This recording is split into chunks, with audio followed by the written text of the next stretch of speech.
Hey everyone, today I want to talk to you about what goes into an executive summary and a business plan. So we're going to walk through all the key parts if you're writing an executive summary. So to start things off, I like to make it super clear.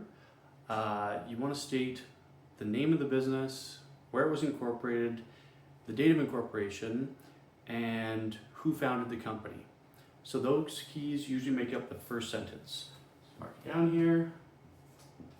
Name, incorporation date, founders. It's your first sentence in the whole thing. From there, you want to get right into what the business does. There's so many business plans where people don't do this. Get right into the action and communicate to your audience, what is this business exactly doing?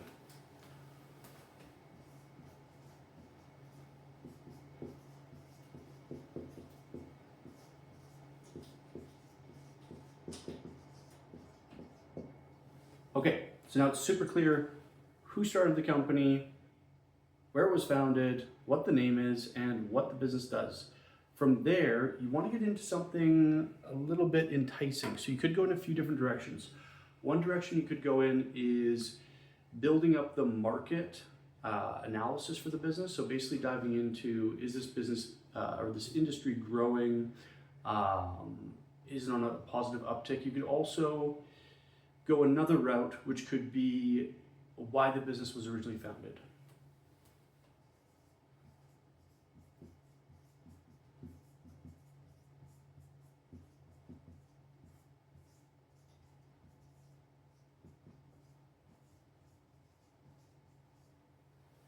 Once you've built out those items, then you're starting to get a bit of a flow to this story. And just remember, the executive summary is really the front page news, the snapshot for the rest of the plan. So it's really important that put yourself in the shoes of your audience. If all they read was the executive summary, they should basically understand the entire business plan. So some other key things that are involved in business plans often, or if you're asking for money, right? If you're looking for funding. So let's add that in.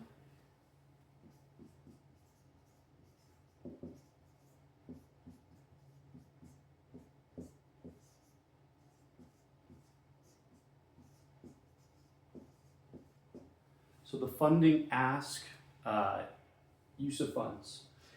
Once you have that, try to get into basically the professional summary of whoever's operating the business. So do they have experience in this field? Why are they positioned to operate this business? And if you're investing into it, would you have confidence within 1 to 2 sentences of understanding this? Would you have a full understanding of why they are the right people to operate this business, and are they equipped? So, management team,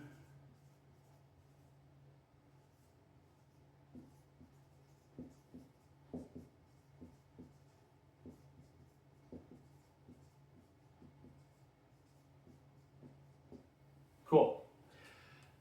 Then, typically to close everything off, you want to dive into 1 to 2 sentences that sums up the opportunity. Please keep in mind, you don't ever want to be repetitive in a business plan. There might be themes that you're building on throughout the whole course of your plan, but try not to use the same word multiple times throughout the business plan. So spice it up a little bit. This should be your closing kind of statement here, and it should tie everything in and pique the interest of the audience so that they're engaged and they're interested to get into the rest of the plan. So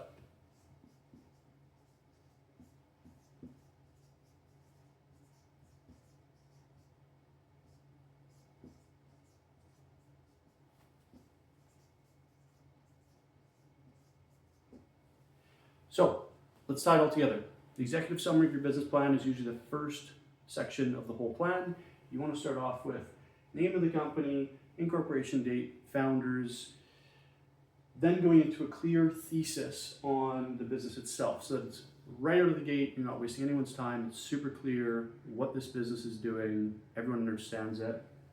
Then you want to either go into the market analysis of, is this business growing? Why is this a great opportunity? Or go into the origin story. You could start with the origin story and then you could tie it into the market analysis, but this is usually a good way to start off the next paragraph.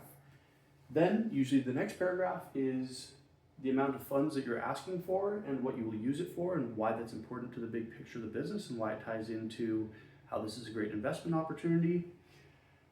Then probably the second to last paragraph will be the management team highlights, communicating who's involved, their experience. If you don't have experience in the field, then you're gonna have to use something else, right? You could talk about your soft skills, you could talk about experience in adjacent industries, but you really do want to communicate who that management team is and why the investors can trust in them. Then you want to finish everything off with a final sentence. This is your creative outlet. You can talk about whatever you want, but it should make sense and it should complement all the other sections and it should pique the interest of the audience. So if you're writing a business plan, you're writing an executive summary, follow these tips here and you'll do a great job.